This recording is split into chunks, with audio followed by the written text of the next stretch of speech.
أعوذ بالله من الشيطان الرجيم بسم الله الرحمن الرحيم. Sister, thank you for waiting. Would you please state your name and occupation, then state your question? I'm Sakina D'Souza, and I'm a Catholic. I believe Brother Yusuf was a Catholic before. I would like to ask him the simple question. He was brought up like a Catholic, but what made him change?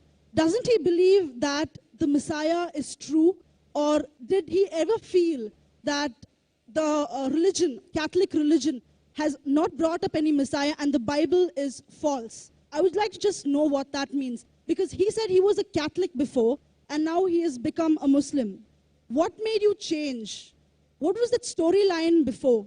Doesn't he believe that there is a Messiah, or the Messiah had come, saved us, died on the cross?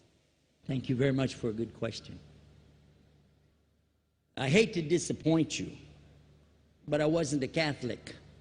But I was with a Catholic priest the night that he accepted Islam. And I asked him these questions you asked me. Because after all, I was still a Christian, a preacher in Christianity, and I wanted to know why my best friend, a Catholic priest, had converted. That's a pretty weird thing. A Catholic priest is not like a regular preacher in the Protestant religion. A Catholic priest has given up everything. He's given up his life to be a Catholic priest. When he enters into this realm, he's basically given away everything. He can't have a wife, he can't have children, obviously no grandchildren. He has no home, he just lives in a rectory or wherever they give him a place to stay. And he's sent wherever they tell him to go, do whatever he's told to do, and that's it.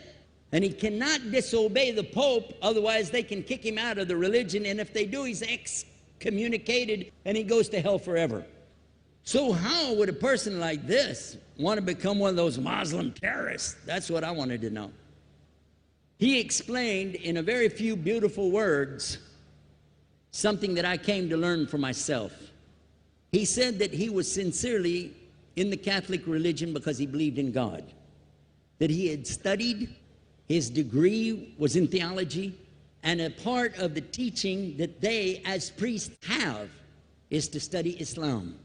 Every priest is forced to study Islam.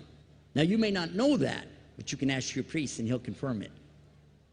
And when you study Islam, even when Islam is taught to you by somebody who hates Islam, as long as they don't corrupt it too far, you can still see the truth in Islam.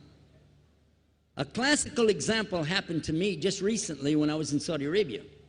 A friend of mine, very old copy of one of the first Qurans ever translated to English by George Sale. George Sale hated Islam, he hated the Muslims, but when he translated the Quran to English, he was true to the text of the words. Although maybe not getting all the meaning, he certainly was true to the text of the words. I was shocked when I read it. Have you seen it? You know what I'm talking about? Amazing. And listen to this. George Bernard Shaw, for instance, is one of many, a long list of people who read this and realized the truth of Islam. When people see the truth of Islam, it can change them if they want to be guided. If they want the truth, it can change them. You might think, I'm a Catholic, I'll never be anything but a Catholic. But I'm going to ask you a question, and I want you to be honest. This is not for you to, start a debate, but just be honest. Was Jesus a Catholic?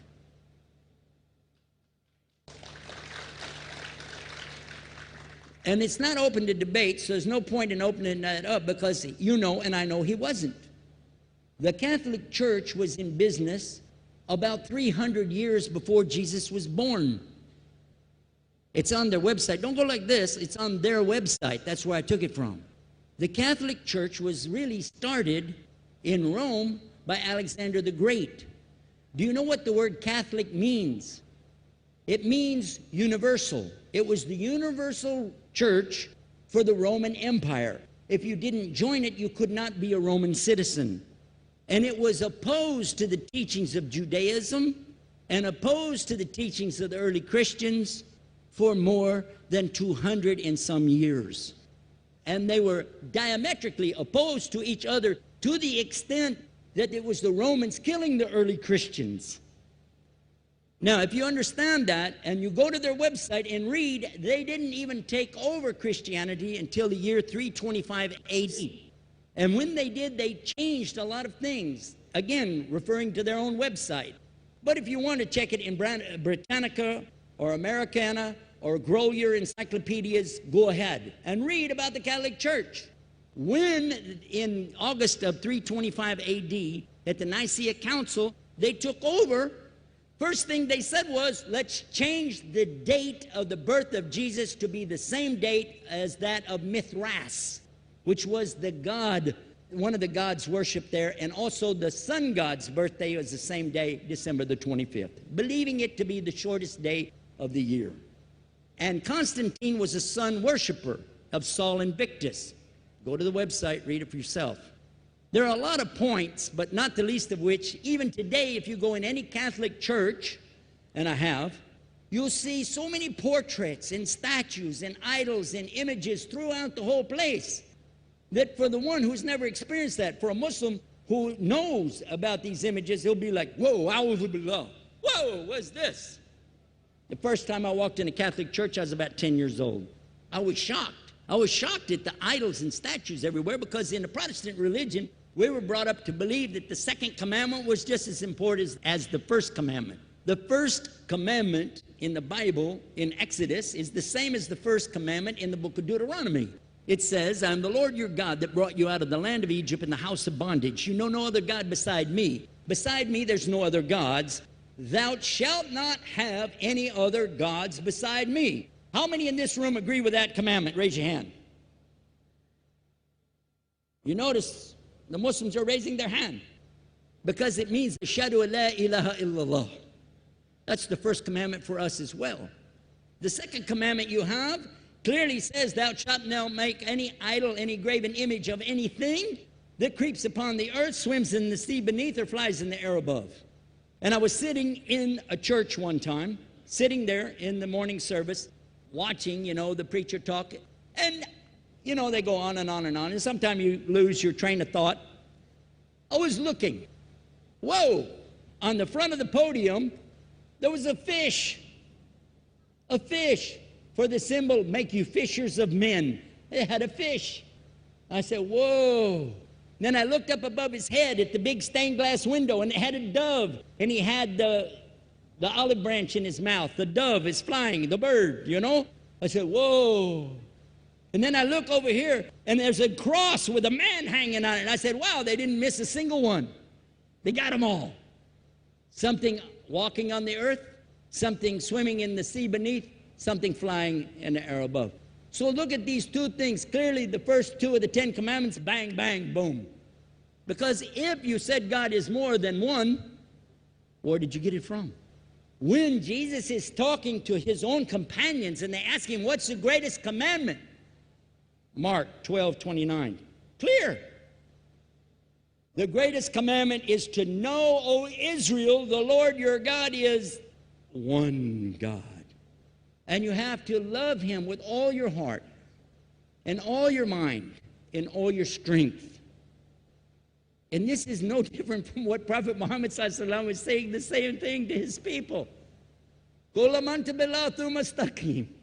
Same thing I mentioned in the lecture. This is certainly for us the same. So what you see is Muslims practicing the commandments, and you see people claiming the commandments but practicing something else.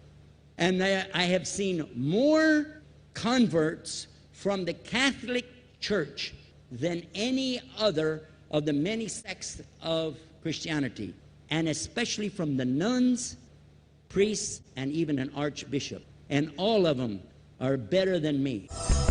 Those guys and women that I see do this, they still sacrifice their whole life to get the true message of Islam, not only to you, but to Muslims as well, because we all need to know about it. But thanks for a great question.